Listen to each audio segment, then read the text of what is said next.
د جزیرة العرب په کوڅو کې یو کس په لاره کې کېناست او پښې یې وغځولې او په لوړ غږ یې وویل څوک شته چې راشي او زما پښې له دې ځایه ټولې کړي. یو بل ځوان راغی او د دې پښو ته یې لغته ورکړه. له همدې سره د دې دواړو جنګ شو او د جنګ په سلګونو کاله دوام وکړ.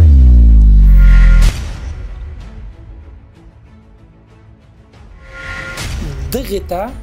تعصب، جاهلیت، کفر او په نوې نظریه او اصطلاح کې نېشنلزم وایي. دا هر څه دا تعصبات، دا وطن پرستی، دا قوم پرستی، دا تفاخر په خپل ځان، دا هر څه اسلام منع کړل. په دې موږ تاسو ټول پوهیږو چې انسان د آدم او د حوا اولاده ده او آدم او حوا علیهم السلام الله له خاورې نه خلق کړي دي.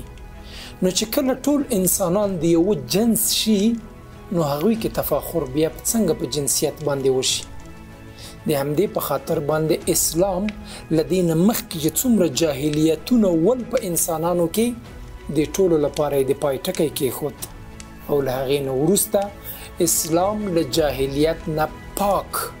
راووتو او ټول انسانیت ته وړاندې شو. نو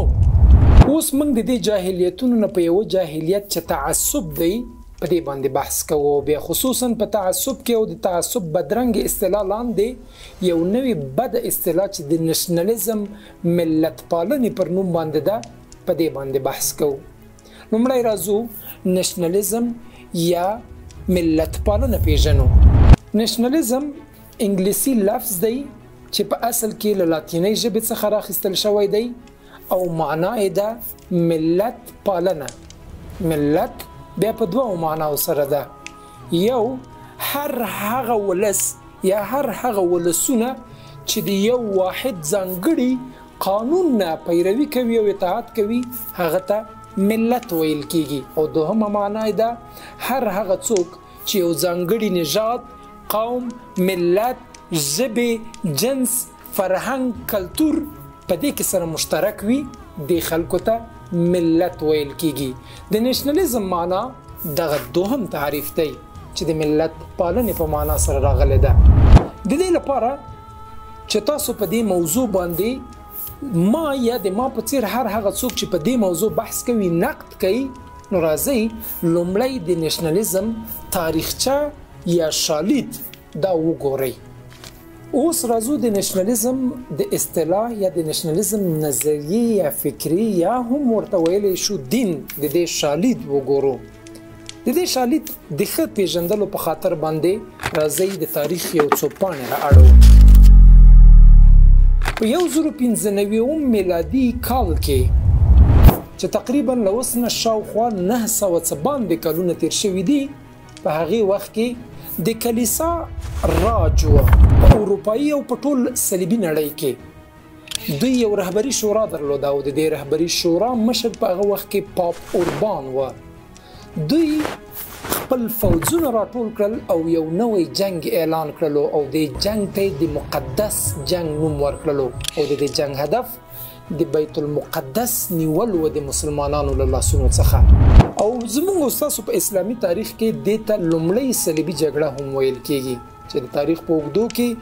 موږ په دې نظر یو چې د رسول الله صلی الله علیه وسلم نه وروسته تر ننه پورې 9 یا د اوسنۍ جګړه که ورسره شریکه کړو 10 صلیبي جګړې پیښې شوي دي چې لومړۍ صلیبي جګړه یې دا وه. او ډیری تاریخ پوهان وایي چې لومړنۍ صلیبي جګړه د صلیبیانو په نفع باندې تمامه شوه ځکه دوی مسلمانان په عامه توګه قتل کړل او ډیر وحشت او ظلم یې وکړلو. د بیت المقدس د نیولو نه وروسته د دوی دا راج او د دوی دا بادشاهي دا تقریبا 2 پیړیو دوام وکړو. په دې دوام او په دې اوږدو کې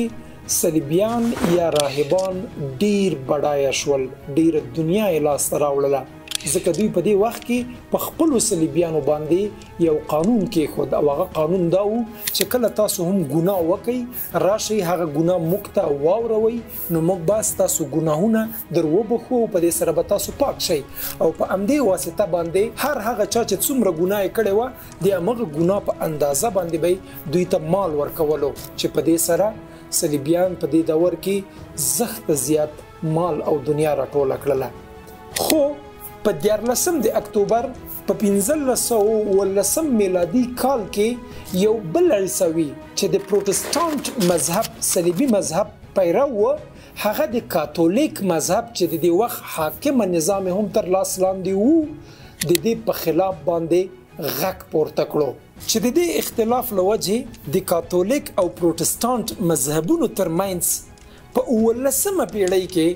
10 کلنه جګړه رامنځته شوه چې اروپایان وایي چې زمونږ صلیبي خپلمنځي جګړه په اروپا کې په تاریخ کې دغه جګړه تر ټولو وحشتناکه او خطرناکه جګړه بلل کېږي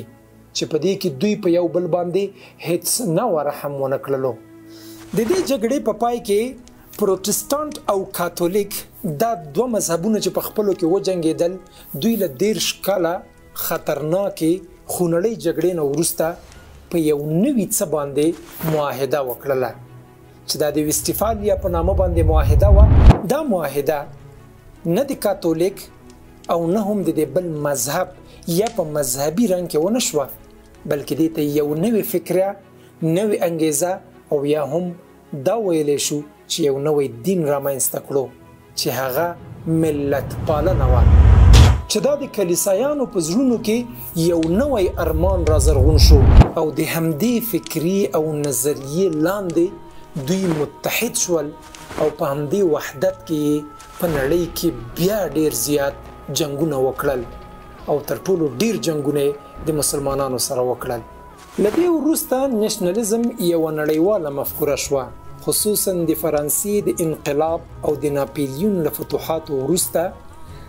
دې نظریې نور هم خپل مقام لوړ کړ او په اروپا کې له دیموکراسۍ او ازادۍ او دې ته ورته شعارونو څخه هم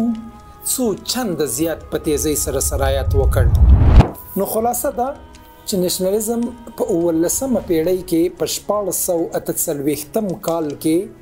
د لومړي ځل لپاره رامنځته شو او تقریبا د تاریخ په اوږدو کې